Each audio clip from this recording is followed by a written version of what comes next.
The UCP will be choosing its new leader on October the 6th. Now, according to recent polls, Danielle Smith is the frontrunner, followed closely by Travis Taves. Brian Jean is running a distant third so far in the contest. Now, a politician who put his support behind former Wildrose Party leader Danielle Smith is UCP Lethbridge East MLA Nathan Neudorf, and he joins us now from Lethbridge. Nathan, welcome back to BCN. Thanks, Hal. Great pleasure to be here. Now, Nathan, critics of Danielle Smith say she cannot be trusted, citing when she crossed the floor a number of years ago, taking a number of MLAs with her, from the Wildrose to Jim Prentice and the PCs. In an exclusive interview with Bridge City News, she said she admitted that it was wrong. So how can Albertans really put their faith and support and trust in her like you have, leading up to the leadership race here? Well, Hal, I believe that the lesson of humility is actually a great one to learn.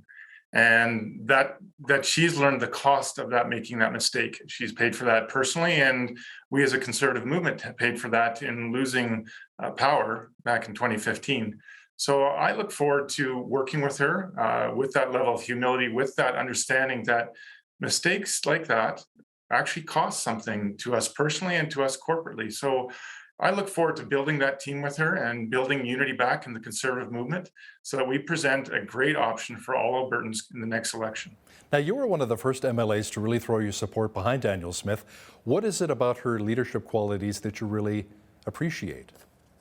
Well, some of it's just my core beliefs in the founding principles of the United Conservative Party, limited government and serving the people, a very grassroots kind of movement. That's who I've always tried to be. I listen to all the constituents of Lethbridge East and Lethbridge West and try to represent them no matter who they voted for, and take their concerns to government and advocate and represent them well. Those are the ideals, the foundational principles I believe in, and think that Danielle also believes in, and I look forward to the potential of working with her to develop that throughout our entire team. Now, Rachel Notley and the NDP have been kind of acting like a government in waiting right now, Nathan. What will it really take to ensure that your party holds on to power as we head into next spring's provincial election?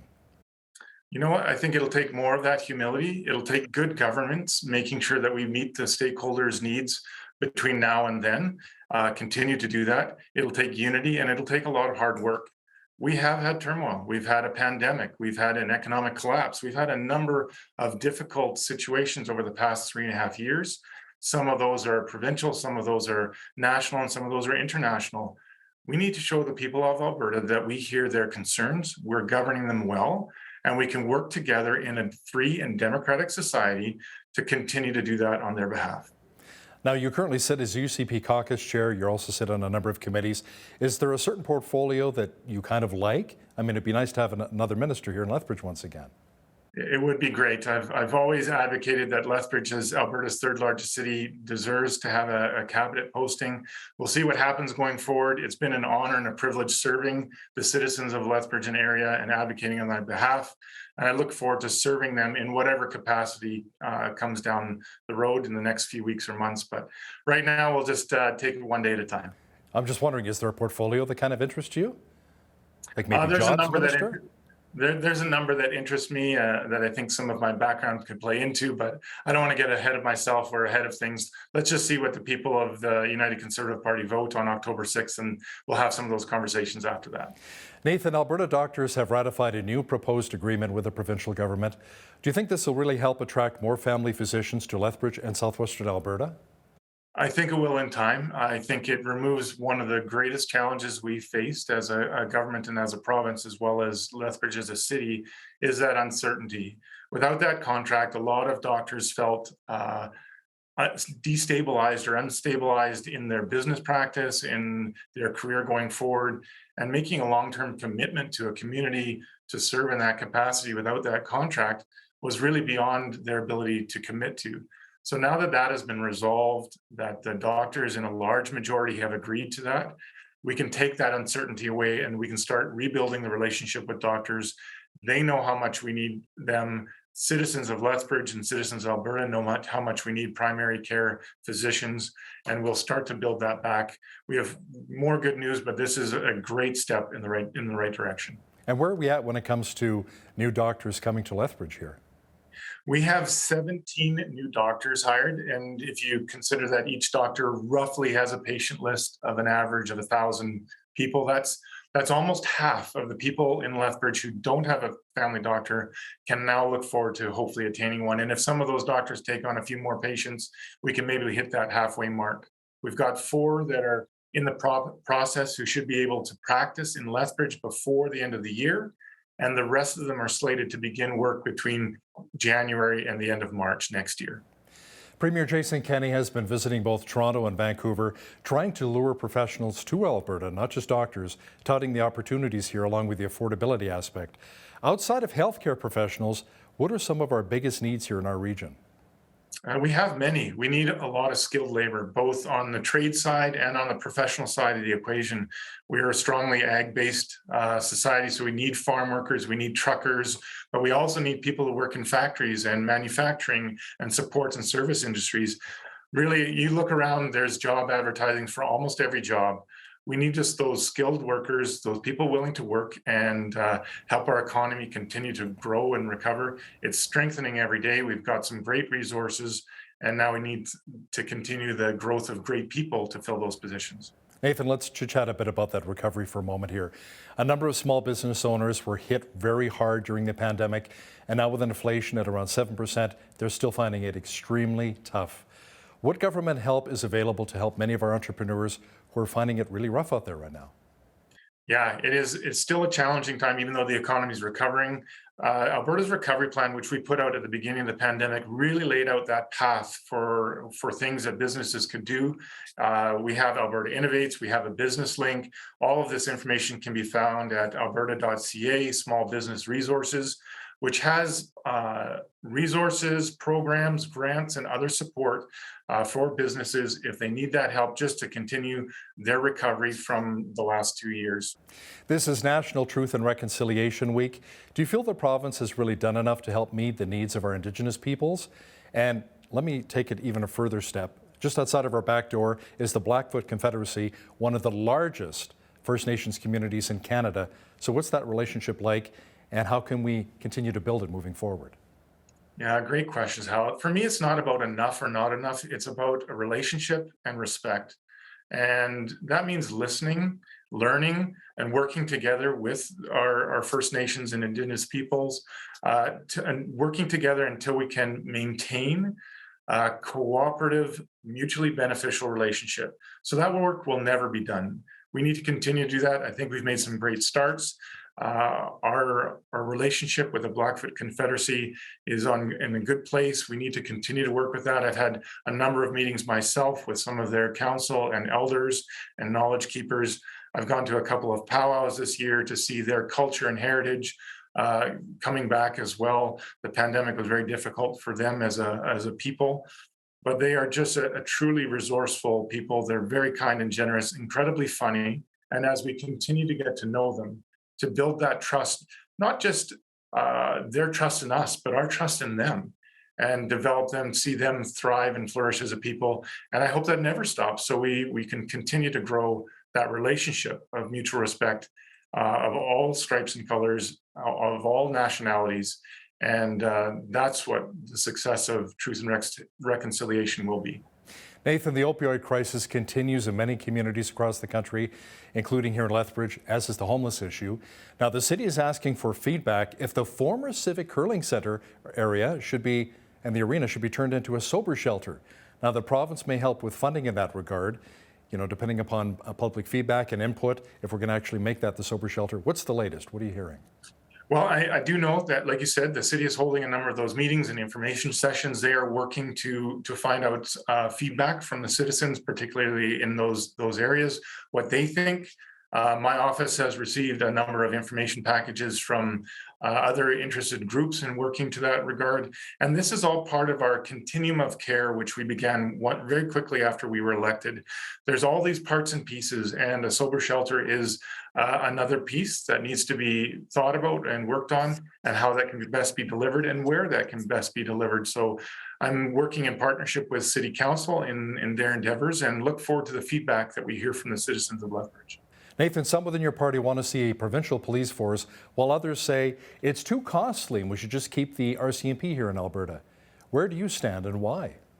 Well, I'm a little bit of a both and kind of person. I believe that we need to keep the RCMP.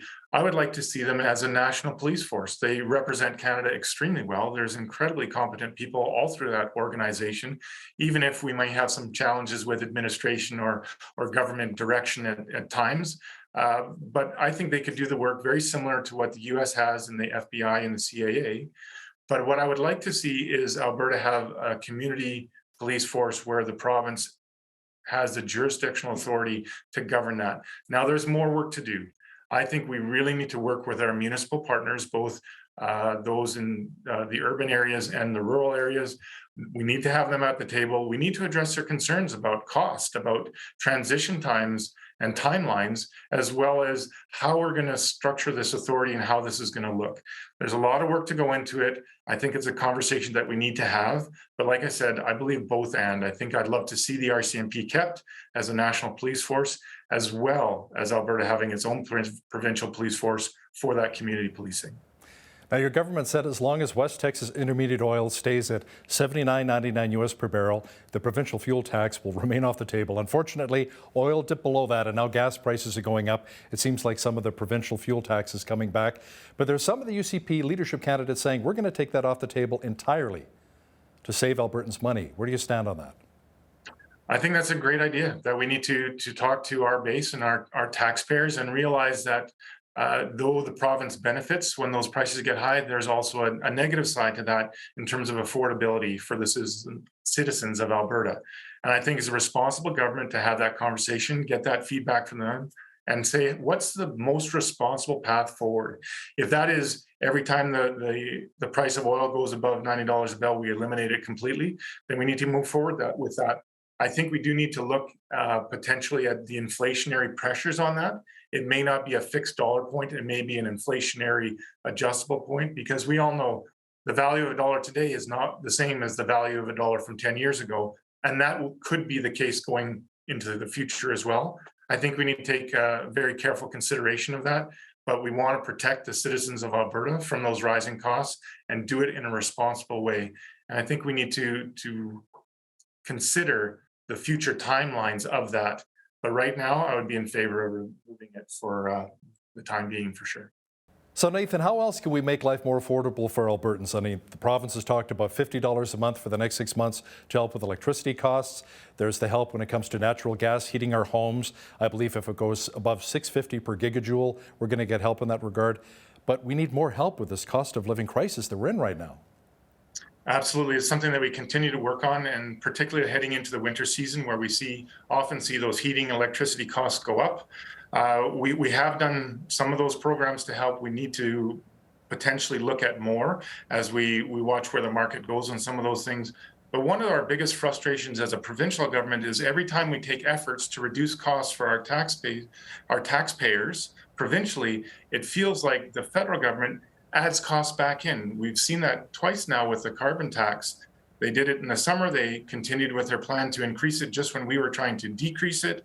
And I believe they're discussing in Ottawa right now, increasing it yet again. So while we fight as hard as we can to keep those costs down, add some benefit to our citizenry here in Alberta, the federal government appears to continue to add those costs back in. So that's very frustrating. We have a limited amount of authority in terms of those costs to taxpayer to deal with.